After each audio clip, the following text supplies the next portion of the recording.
माँ के नाम या उपक्रमाअंतर्गत हिंगोलीत 11,000 वृक्ष लागवड करण्यात येणार।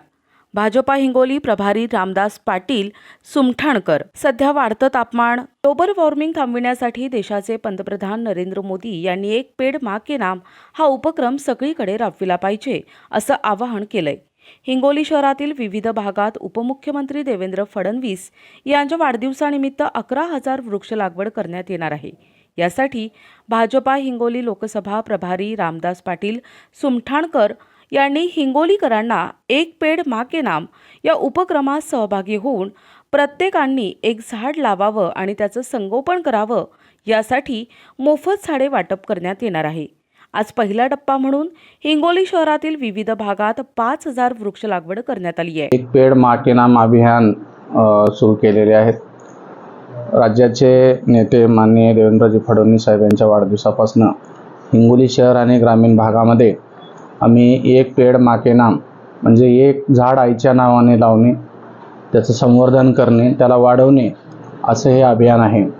या अंतर्गत आम्ही 3 ते 5 फुटापर्यंतची 1 ते 1.5 व 2 वर्षाची रोपे आम्ही लोकांना घरपोच मोफत देत आहोत। यातनं उद्देश असा आहे की पृथ्वीचं पर्यावरणीय संतुलन राखलं जावं, एक हरित हिंगोली आणि परिसर व्हावी अशी मनोमन इच्छा आहे।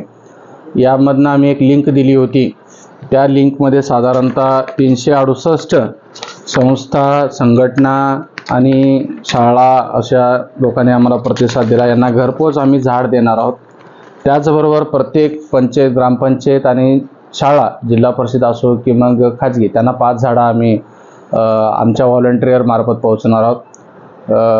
भारतरत्न राष्ट्रऋषी नानाजी देशमुख चॅरिटेबल ट्रस्टकडून हा सर्व उपक्रम हाती घेण्यात आलेला आहे आणि आगामी 1 महिन्यामध्ये सर्व गावोगावी आम्ही हे झाडं मोफत देणार आहोत। निवळ झाड देऊन थांबणार नाही आहे, तर त्याची नोंदणी आम्ही ठेवणार आहोत। नोंदणी दर 3 महिन्याला, 6 महिन्याला, वर्षाला आम्ही त्याचं असेसमेंट करणार आहोत। पाण्या वाचून झाडं जाऊ नये म्हणून टँकर उपलब्ध करून दिले जाणार आहे।